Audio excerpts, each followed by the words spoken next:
Hello everyone, welcome to Knowledge of Law. In this video, we talk about Domestic Violence Act 2005. Guys, DV Act इसे बोलते हैं. इसमें हमने section 1, 2 and 3 को discuss किया है.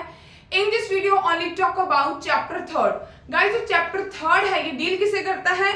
Power and duties of protection officer and service provides. Means जो हमारा गाइज प्रोटेक्शन ऑफिसर है, किससे प्रोटेक्ट करता है? वोमेन को. वोमेन की कौन सी वोमेन की बात हो रही है? If she is a married उसकी बात हो रही है, if she is not a married उसकी बात हो रही है. दोनों की मीन्स वोमेन जो है गाइज, उसके जो भी डोमेस्टिक राइट्स है उनकी प्रोटेक्शन की बात हो रही है. जो डीवी एक्ट है ये वोमेन की प्रोटेक्शन की बात करता है, ना कि ये बात करता है कि अगर वो मैरिज है तभी वो क्लेम कर सकते हैं या फिर अगर वो सिंगल है तब वो क्लेम कर सकते हैं. नो, ये डोमेस्टिक वायलेंस है, एक्ट है. जो डोमेस्टिक राइट्स होंगे लेडी के, उनका वायलेशन हुआ है तो इफ उसके पास she has a right move an application under the domestic violence act. That's it. Okay, now let's start हमारा सेक्शन 4. गाइस, सेक्शन 4 किस चीज की बात करता है?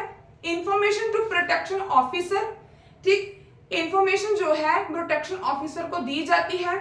And exclusion of liability informant. इसमें यही बात की गई है कि जिस पर्सन ने इंफॉर्मेशन दी है उसकी क्या लाइबिलिटी बनती है. ठीक, हम ट्राई करेंगे कि इसे इजीली अंडरस्टैंडिंग हो जाए. स्टोरी देखते हैं. ये एक टाउन है. ठीक, पूरे का पूरा ये क्या है? टाउन है, ये वाला पूरा. ठीक, ये इसमें सारे घर हैं, सारे के सारे ये पूरा टाउन है. यहाँ पर बहुत सारे लोग यहाँ पर बसे हुए हैं, रह रहे हैं. ठीक है, तो इस टाउन में बहुत सारे लोग रह रहे हैं. ये वाले घर में एक वुमेन है जिसके राइट का वायलेशन हो रहा है. ठीक, अभी कौन वायलेशन कर रहा है? यहां इसे बाहर निकाल रही हूं. इसके father, mother, brother, sister, daughter in law etcetera.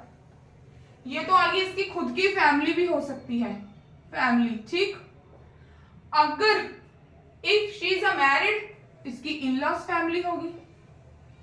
तब क्या आएगा? Father in law, mother in law, brother in law, husband, sister in law etcetera. ठीक, जो भी रिलेशंस है, ये क्या है? रिस्पोंडेंट्स हैं. इनके अगेंस्ट एप्लीकेशन मूव करने का राइट है लेडी के पास अगर उसके क्या हो रहा है? डोमेस्टिक राइट्स का वायलेशन हो रहा है.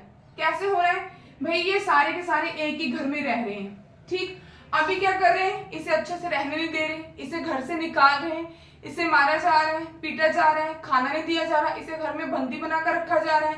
ठीक, इसे बार बार थ्रेट किया जा रहा है कि आप ऐसे करो वैसे करो नहीं तो हम आपको मार देंगे. ये सारी की सारी चीजें क्या है? ये इसके साथ डोमेस्टिक वायलेंस है. अभी यहाँ पर कंप्लेन कौन कर सकता है? ये वाली लेडी. ठीक, किसके खिलाफ अगेंस्ट करेगी? इन सब के अगेंस्ट. तो ये क्या बनेंगे? रिस्पोंडेंट्स. जो हमारी सेक्शन 2 है, डेफिनेशंस को डील करता है, उसमें मेंशन किया गया है. ठीक, अभी क्या हुआ? ये लेडी कुछ भी नहीं इन्हें बोल रही, कोई एप्लीकेशन मूव नहीं कर रही. यहाँ पर क्या है? लेडी सब कुछ जो इसके साथ हो रहा है उससे आराम से फेस कर रही है, बर्दाश्त कर रही है. ठीक, अब ये जो भी इसके नेबर हैं, किसी की भी हिम्मत नहीं पड़ती कि इसके साथ जो हो रहा है उसे रोका जाए. चाहते तो हैं बट कोई भी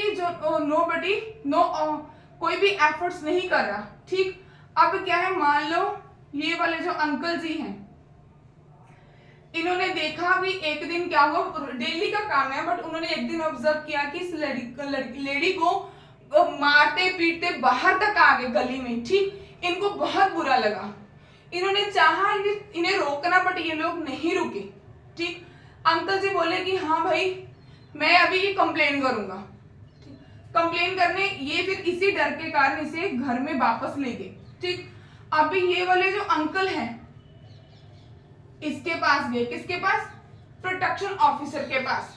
इससे जाके इन्होंने इंफॉर्मेशन दी कि भाई हम इस टाउन में रहते हैं सो एंड सो और इस लेडी के साथ बहुत ज्यादा अत्याचार हो रहा है, इसके साथ डोमेस्टिक वायलेंस हो रही है.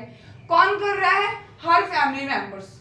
ठीक, अभी जो ये वाले अंकल जी हैं ठीक, इनके अगेंस्ट इनके जो भी रिस्पोंडेंट्स हैं कोई भी सिविल या फिर क्रिमिनल ट्रायल चला सकते हैं।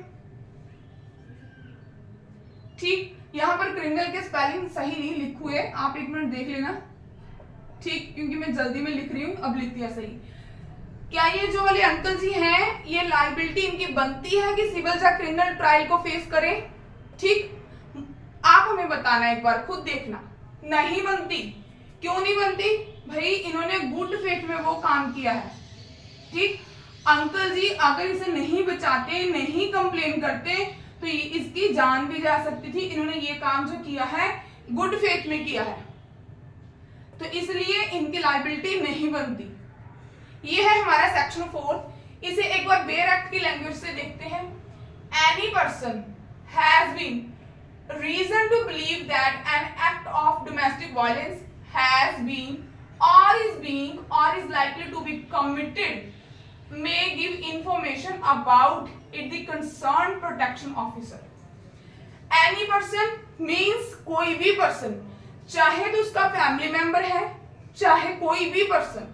Any means any person. ठीक, क्या कर सकता है? जिसे पता है कि हाँ इसके साथ रोज रोज ये चीजें होती हैं, उसका बिलीव है, एक रीजन भी है। रीजन क्या है? कि जो अच्छे से जिंदगी को अपनी को अच्छे से लाइफ को आगे स्पेंड कर पाए।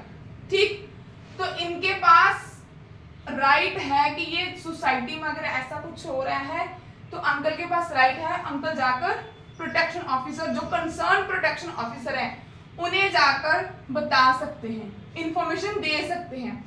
अब क्या बोल रहे हैं? सबसेक्शन 2 क्या बोल रहे हैं? नो लायबिलिटी सिविल और criminal shall be anchored by any person for giving in good faith of the information for the purpose of subsection 1।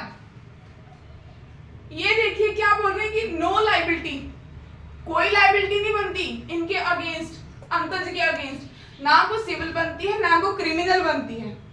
क्यों? क्योंकि इन्होंने गुड फेथ में ये वाला काम किया है। ठीक, दैट्स इट।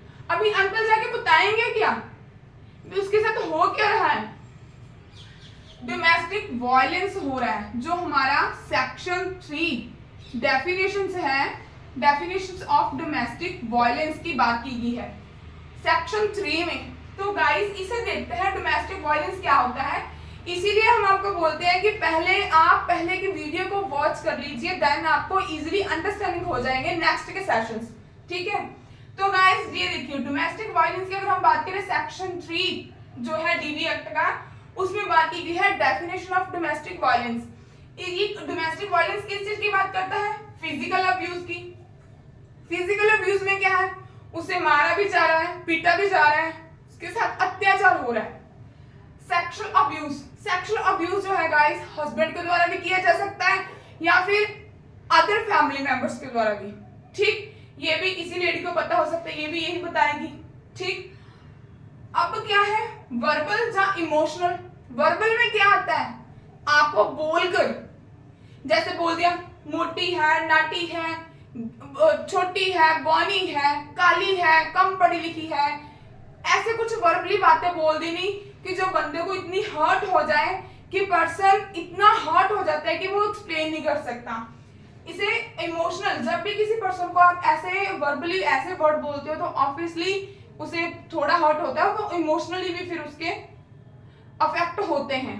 ठीक, तो गाइस यही चीज है। अगर जैसे सास कई बार क्या करती है, मदर इन लॉज क्या करती हैं, भाई इसके तो पेरेंट्स गरीब हैं, गरीब खानदान की है, इसके तो फैमिली मेंबर्स बड़े ऐसे हैं, कम पढ़े लिखे हैं, कम उन्होंने दाज दहेज दिया, हमने ये चीज मांगी थी वो नहीं दी, ऐसे बोलते हैं। तो वो क्या है? बोलते हैं, मारा नहीं है। ये क्या है? That is a verbal things. ये क्या है? Verbal abuse.